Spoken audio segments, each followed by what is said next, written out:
안녕하세요. 글로벌 리더십 이론과 적용 아마존 발표를 맡은 오조입니다.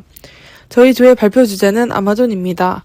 이 회사의 역사와 경영 성과를 중심으로 이어서 창립자인 제프 베이조스의 삶과 철학을 살펴보며 이에 따른 마지막으로 팀원들의 소감을 공유하는 시간을 갖고자 합니다. 발표에 앞서 저희 팀원은 보시는 것과 같이 이사학번 6명으로 글로벌 건강경영학과 박민정님, 토지행정학과 강병준님, 행정학과 조성현님, 식품영양학과 이준희님, 바이오식품외식산업학과 함서연, 태권도학부 임규빈님으로 구성되어 있습니다. 본격적으로 목차를 간단히 설명드리자면 첫 번째로 아마존은 온라인 서점으로 시작해 현재 글로벌 시장을 선도하는 거대 기업으로 성장했는데요. 그 과정에서 생겨난 역사와 주요 성과, 그리고 경쟁사와의 비교를 통해 아마존의 경영 전략을 살펴볼 것입니다. 두 번째로 아마존의 CEO인 제프 베이조스의 이야기를 다룰 예정입니다. 그의 성장 배경, 경영 철학, 그리고 아마존을 이끌며 겪었던 논란에 대해 분석해 보았습니다. 이 발표의 핵심 주제인 베이조스의 리더십의 방식과 그가 조직을 어떻게 이끌었는지에 대해서도 깊이 탐구해 볼 것입니다. 안녕하세요. 행정학과 조성현입니다. 아마존의 역사에 대해서 발표 시작하겠습니다. 아마존은 1994년 7월 5일 창립되었고 1995년 온라인 서점으로 시작하였습니다. 1997년에는 온라인 서점에서 머무는 것이 아닌 제품 라인을 다양화하였습니다. 1998년에는 IMDb, 인터넷 영화 데이터베이스를 인수하였습니다. 2005년에는 아마존 프라임, 구독 서비스를 도입하였고 2006년 AWS, 아마존 웹 서비스를 출시하였습니다. 2007년에는 아마존 킨들, 전자책 리더기를 출시하였고 2011년에는 안드로이드 어플리케이션 유통에 진출하였습니다. 아마존은 미국 온라인 쇼핑몰 매출 1위를 차지하고 미국 전체 온라인 소매 시장의 절반가량을 차지하는 대기업으로 발전하였습니다. 안녕하세요. 저는 아마존의 인류공헌점을 발표하게 될 토지행정학과 이사학번 황병준입니다. 아마존 기업의 인류공헌점은 크게 환경, 교육, 경영 세 가지 측면으로 나눠서 설명하겠습니다. 먼저 환경적인 측면으로는 전기 배송차를 10만 대 도입, 친환경 물류 시스템을 구축, 제품 수명을 연장시키고 폐기물 발생을 최소화하는 순환 경제 모델을 도입하는 방법 등을 통하여 환경을 보호하고 있습니다. 두 번째, 교육적인 측면으로는 전 세계 교육 기회 확대를 위해서 다양한 교육 지원 프로그램을 운영하고 있습니다. 그 예시로 대표적인 교육 지원 프로그램으로는 저소득층 학생들에게 무료 코딩 교육을 제공하는 아마존 퓨처 엔지니어, 스템 분야 연구 지원을 위한 대규모 장학금을 지급해주고 미국 학교나 도서관에 무료 전자책을 제공하는 프로그램이 있습니다. 또 여성 및 소수계층을 위한 디지털 교육 및 IT 직업 훈련 프로그램도 운영하고 있습니다. 마지막으로 경영 측면에서는 환경 부분에서는 2040년까지 탄소 중립 선언, 2030년까지 모든 운영을 100% 재생에너지로 전환을 발표하여 탄소 배출 감소와 친환경 에너지로 전환하였습니다. 사회적인 부분에서는 18년에 시간당 최저임금을 15달러로 인상, 24년에 다시 최저임금을 1.5달러 추가하여 급여 및 복리 후 생애 총 22억 달러를 투자한다고 발표하였고, 직원 포용성을 증대하여 직원 복지와 사회적 책임을 늘리는 점을 공언하였습니다. 지배구조에서는 매년 경영활동 보고서를 발행하여 활동과 성과를 공개해 투명한 정보를 공개하였고, 고객 데이터를 보호하기 위해 강력한 보안 시스템을 운영하여 투명한 경영과 윤리적인 책임을 가지는 점을 공언하였습니다. 글로벌 관광경영학과 박민정 발표 파트 시작하겠습니다. 25년 3월 22일 기준 주요 수입원은 자사 판매의 온라인 상점, 제3자 판매 서비스, 아마존 웹 서비스, 아마존의 구독 서비스인 아마존 프라임 순입니다. 아마존의 주요 수입원으로는 아마존 주문 처리 시스템인 아마존 FBA가 있습니다. 아마존 FBA란 셀러를 대신해 재고 보관, 포장, 배송, 고객 서비스까지 처리해주는 서비스입니다. 아마존 FBA의 장점은 배송 속도가 빠르다는 것입니다. 두 번째로 물류 부담이 적습니다. 세 번째로는 셀러를 대신해 재고 보관, 포장, 배송, 고객 서비스까지 아마존 FBA가 다 처리해주기 때문에 셀러의 CS 부담이 최소화됩니다. 단점으로는 수수료가 있다는 것입니다. 부피가 큰 물건일수록 수수료 값이 더 높아집니다.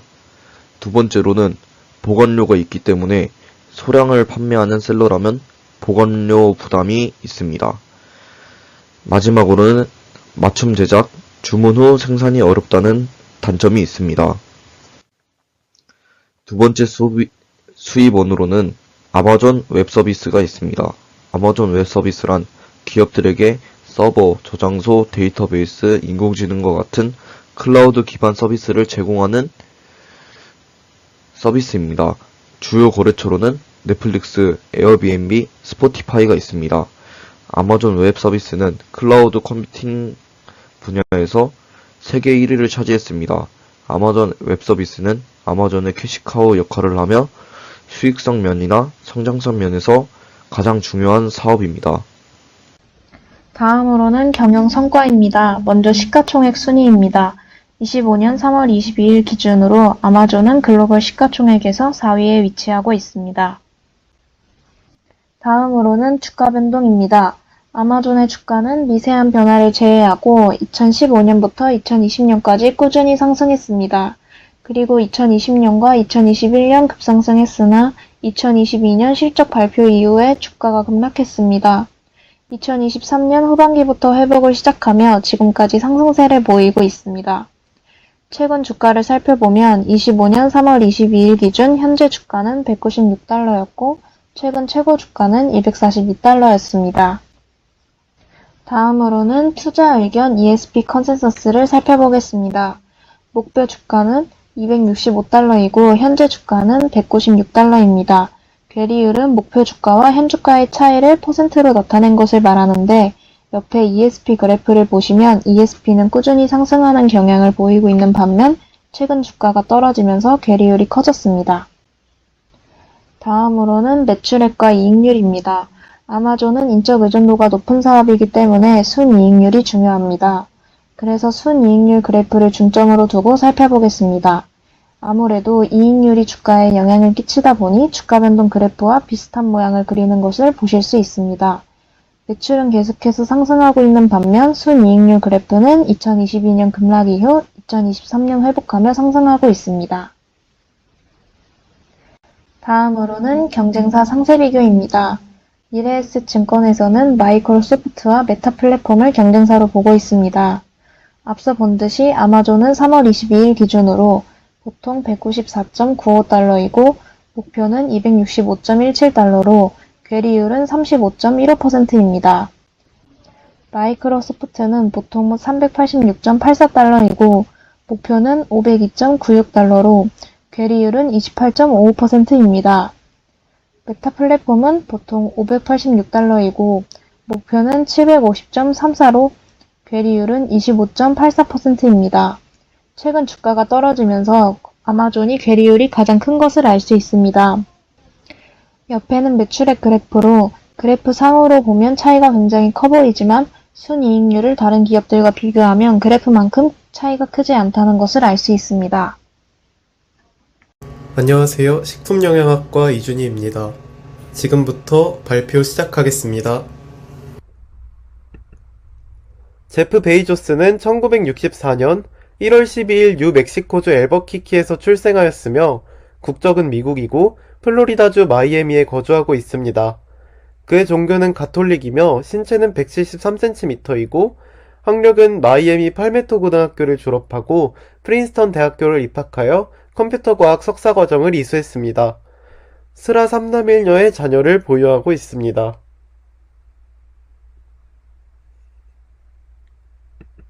제프 베이조스의 경력은 보시는 것과 같이 아마존닷컴 초대 CEO와 미국 국방부 혁신자문위원회 위원, 그 외에도 디이쇼의 수석 부사장 자리와 벤커스 트러스트의 부사장 자리가 있으며 현직으로는 아마존닷컴 이사회 의장, 워싱턴 포스트의 CEO, 블루 오리진의 최대 주주로 자리하고 있습니다. 1964년 1월 12일 태어날 당시 그의 어머니는 17세의 고등학생이었습니다.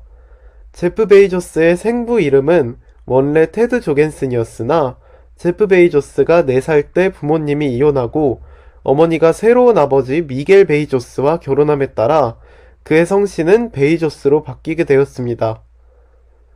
새아버지인 미겔 베이조스는 훗날 석유기업인 엑손의 경영진에 오르는 등 제프 베이조스의 롤모델이 되었을 뿐 아니라 제프 베이조스가 아마존을 설립할 때 그의 첫 투자자가 되어주기도 하였습니다. 베이조스는 졸업 후 뱅커스트러스트의 컴퓨터 관리자로 입사하여 10개월 만에 최연소 부사장으로 승진하였고 그 이후로도 DECO의 수석 부사장 자리까지 승진하게 되어 잘 나가던 중에 1994년 돌연 회사를 나와 아마존을 창업하게 되었습니다. 베이조스는 시애틀로 출발하여 인터넷 서점이라는 창업 아이템으로 아마존닷컴을 창업하였습니다. 그 후 차차 사업을 번창시켜 전자상거래 기업으로 확장하게 되어 지금의 아마존의 명성을 가지게 되었습니다.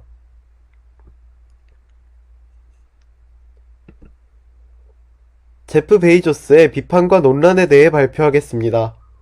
첫 번째는 가젤 프로젝트입니다. 제프는 직원들에게 산업을 지배하는 방법을 자연의 생존 방식에 대입하며 치타는 연약하고 병든 가젤부터 사냥한다고 주장합니다. 소규모 업체들은 아마존을 통해 더 나은 판매처를 확보하고 고객을 유치하는 데 도움을 받았는데요. 그러나 아마존은 소규모 업체들에게 정해진 할인과 리베이트를 채우지 않으면 추천 항목에서 보이지 않게 하는 식으로 매출을 급감시키며 압박을 주었습니다. 이러한 방식으로 아마존은 점유율을 기하급수적으로 늘렸고 그로 인해 대형 업체들 또한 아마존의 가젤이 되어 악순환이 발생하게 되었습니다. 두 번째로는 베이조스의 외도 문제입니다. 베이조스는 2019년 25년간 결혼 생활을 한 아내 맥켄지 스콧과 이혼하게 되었는데요. 이혼의 계기는 베이조스의 외도입니다. 사우디 왕세자 무함마드 빈 살만이 해커를 이용하여 베이조스의 아이폰을 해킹하고 이를 언론에 유출하여 대중에게 알려졌었는데요. 베이조스는 협박에 굴복하지 않고 공개적으로 맞섰으며 이로 인해 오히려 대중의 긍정적인 반응을 얻게 되었습니다. 그러나 아마존 창업 시절부터 함께한 맥켄지 스콧을 두고 외도를 저지른 것과 제프 베이조스의 상간녀 또한 유부녀였다는 사실이 알려져 큰 비판을 받게 되었습니다. 식품 외식 산업학과 함서연 발표 파트 시작하겠습니다. 세계 최대의 전자상거래 기업인 아마존의 시장 독점에 대한 논란과 비판에 대해 말씀드리고자 합니다. 먼저 아마존은 독보적인 시장 지배력을 통해 지난한 시장 독점을 이루고 있다는 비판을 받고 있습니다. 아마존은 경쟁사들이 따라올 수 없는 가격 책정과 빠른 배송 시스템을 통해 판도를 유리하게 가져가고 있습니다. 하지만 이는 단순히 기업의 성공으로만 볼 수는 없습니다. 더욱 우려스러운 점은 아마존이 반독점법을 고의적으로 회피하고 있다는 주장입니다. 이를 위해 아마존은 초기에 마진을 극단적으로 낮추는 전략을 통해 경쟁사를 압박하고 시장 내 우위를 유지하고 있습니다. 이런 행위는 반독점법의 존재 이유를 무색하게 하며 소비자에게 단기적 이익을 주는 것처럼 보이지만 결국 선택의 폭을 제한하게 됩니다. 이와 같은 시장 독점과 반독점법 회피 문제는 단순히 아마존에 국한된 것이 아닙니다. 이는 글로벌 기업들이 직면하고 있는 도덕적 책임과 규제의 균형에 대한 더 큰 논의를 필요로 합니다. 제프 베이조스는 단기적인 이익보다 장기적인 비전을 중시하며 이를 통해 아마존은 세계 최대 기업으로 성장할 수 있었습니다. 그는 항상 5에서 7년 후를 내다보며 투자 전략을 설계했습니다. 이러한 장기적인 사고방식은 초기에는 어려움과 손실을 수반했지만 결국 혁신과 성장을 위한 초석이 되었습니다. 실제로 아마존은 창립 후 10년이나 적자를 기록했음에도 불구하고 끊임없는 혁신을 통해 세계 최대 전자상거래 및 기술 기업으로 발돋움했습니다. 또한 그는 혁신의 속도를 높이기 위해 실패를 두려워하지 않는 문화를 구축 강조했습니다. 만약 당신이 실험의 실패율을 높일 수 있다면 혁신의 속도도 높아질 것이다 라는 그의 말은 도전과 아마존은 스마트폰 시장에 파이어폰으로 도전했지만 큰 실패를 경험했습니다. 당시 파이어폰은 시장에서 주목받지 못했고 아마존의 역량과 자원에 대한 우려를 낳았습니다. 하지만 아마존은 실패를 단순한 손실로 보지 않고 학습의 기회로 삼았습니다. 이 실패에서 얻은 교훈을 기반으로 아마존은 음성인식 AI 기술을 적극 활용하여 알렉사를 성공적으로 출시했습니다. 알렉사는 현재 스마트 가정 및 IoT 기술의 선두주자로 자리 잡으며 전 세계적으로 혁신적인 제품으로 평가받고 있습니다. 아마존의 사례는 우리에게 중요한 메시지를 전달합니다. 실패는 끝이 아니라 성장과 혁신을 위한 귀중한 과정이라는 것입니다. 아마존은 수많은 실패를 통해 새로운 길을 모색하며 오늘날 우리가 알고 있는 글로벌 선도 기업으로 거듭날 수 있었습니다. 시범문화전공 이사학번 임규빈 발표를 시작하겠습니다. 제프 베이조스의 어록입니다. 첫째, 경쟁사들이 우리에게 집중하는 동안 우리는 고객에 집중한다. 남을 의식하기보다 고객 중심의 전략이 중요하다는 뜻입니다.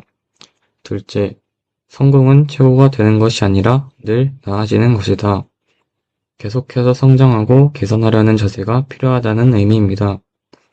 셋째, 가장 위험한 것은 변하지 않는 것이다.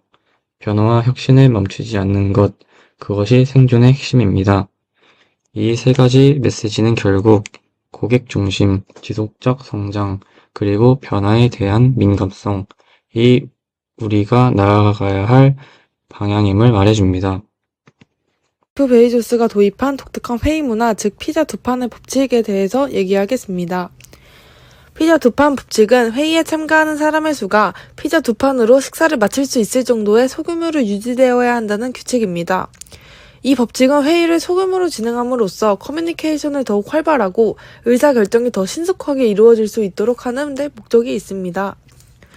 베이조스는 이 방법을 통해 과도한 인원이 참여하는 비효율적인 회의의 문제를 해결하고 아마존 내부의 혁신적이고 민첩한 기업 문화를 형성할 수 있었습니다.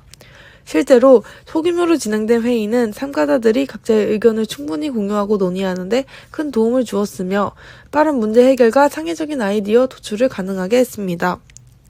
아마존의 사례를 통해 우리는 효율적인 회의 방식과 명확한 의사소통이 조직의 성과를 극대화하는 데 얼마나 중요한지를 배울 수 있었습니다. 베이조스는 아마존의 회의에서 PPT와 엑셀, 그래프, 도표의 사용을 금지했습니다. 대신 모든 회의 자료는 장문의 글로 작성되어야 한다는 규칙을 도입했습니다. 그는 글쓰기를 통해 고정관념에서 벗어나 자신을 둘러싼 상황을 객관적으로 바라볼 수 있으며 목표를 달성하는 가장 효율적인 방법을 찾을 수 있다고 믿었습니다. 이 방식은 단순히 형식적인 변화에 그치지 않고 아마존 내부에서 창의적이고 혁신적인 사고를 장려하는 중요한 문화적 변화로 자리 잡았습니다.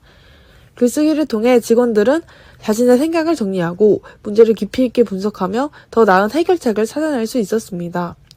아마존의 이러한 회의 방식은 단순한 도구를 넘어선 성공적인 조직의 다음은 아마존의 성공 비결, 바로 플라이휠 효과에 대해 설명드리겠습니다. 여기 보이는 그림은 제프 베이조스가 직접 네킨에 그린 플라이어 휠 다이어그램입니다.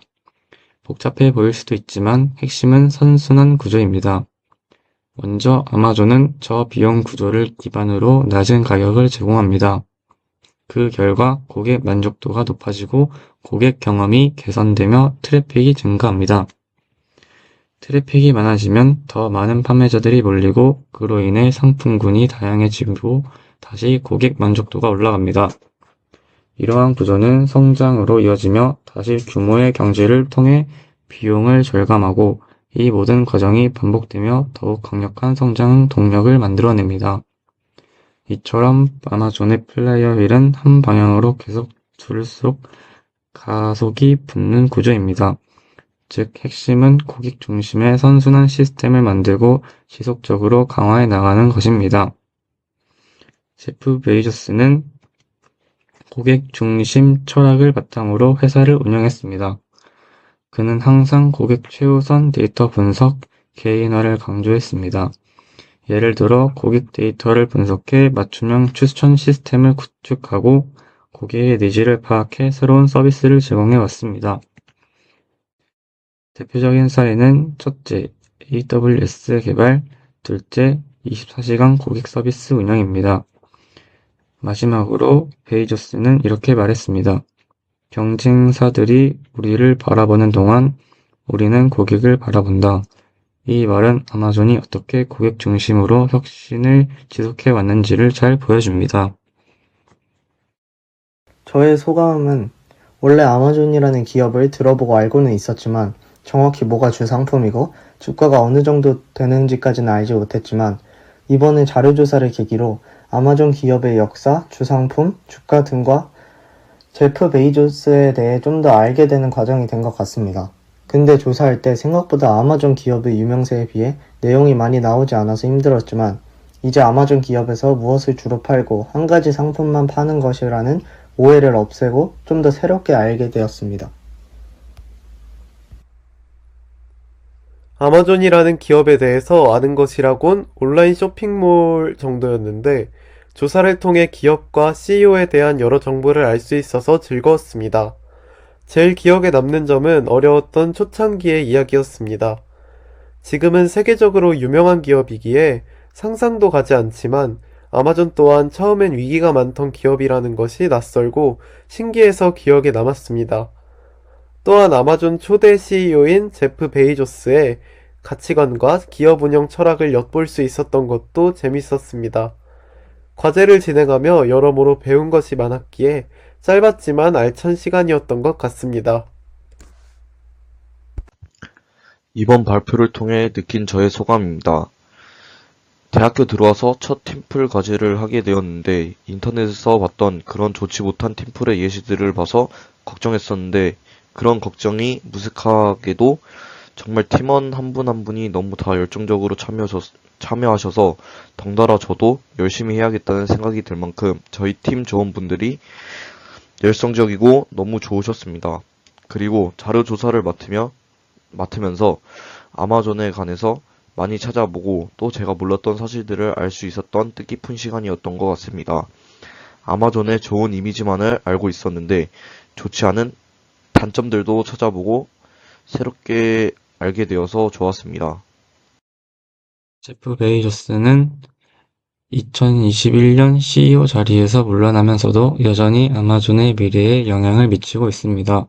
그가 창출한 혁신과 도전 정신은 오늘날 많은 기업가들에게 영감을 주었다고 생각합니다. 그의 성공과 논란을 함께 살펴보면서 기업의 역할과 리더십에 대해 깊이 생각해 보게 되었습니다. 이번 팀 프로젝트를 통해 단순히 과제를 완수하는 것뿐만 아니라 협업 능력과 책임감, 의사소통의 중요성을 배울 수 있어 의미 있는 경험이었습니다. 감사합니다. 아마존은 단순한 온라인 서점에서 출발해 세계 최대의 전자상거래 및 기술 기업으로 성장한 기업임을 알게 되었습니다. 이번 조사를 통해 아마존이 단순히 물건을 판매하는 기업이 아니며 아마존 웹 서비스는 오늘날 많은 기업이 필수적으로 사용하는 클라우드 서비스로 자리 잡으면서 아마존의 수익 구조에도 중요한 부분을 차지하고 있다는 점이 인상적이었습니다. 제프 베이조스의 도전적인 리더십이 기업 성장에 미치는 영향에 대해서도 깊이 생각해 볼 수 있는 기회가 되었고 앞으로도 변화하는 비즈니스 환경 속에서 아마존이 어떻게 발전해 나갈지 더욱 관심을 가지고 지켜보고 싶습니다. 이번 발표를 준비하면서 발표 내용에 들어가지는 않았지만 새롭게 알게 된 것들이 많았습니다. 커머스 사업이 무엇인지 이커머스의 개념에 대해서 정확히 이해할 수 있게 되었고 아마존이 커머스뿐만 아니라 클라우드 사업을 통해 기업들을 상대로 큰 수익을 창출하고 있다는 사실도 새롭게 알게 되었습니다. 경영 성과에 대해 조사하면서 교수님의 PPT를 통해 어렴풋이 알고 있던 주식 관련 용어들을 보다 정확하게 이해할 수 있었고 이번 발표를 통해 기업의 경영 성과를 보고 분석하는 방법을 배울 수 있어 매우 뜻깊은 시간이었습니다. 지금까지 기업 아마존 CEO 제프 베이조스에 대해 발표한 오조였습니다. 경청해 주셔서 감사합니다.